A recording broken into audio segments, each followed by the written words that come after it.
ತರುವಿನ ನೆರಳು ಕೊಡುವಂತ ಸುಖವು ಕೊಡುವನು ಕೃಪೆಯ ದಿನವು.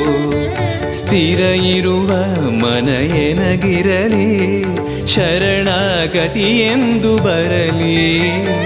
ಭಗವಂತನ ಪ್ರಿಯ ಮಗನಿವನ ಸಾರಿ ಬದುಕು ಇರಲಿ.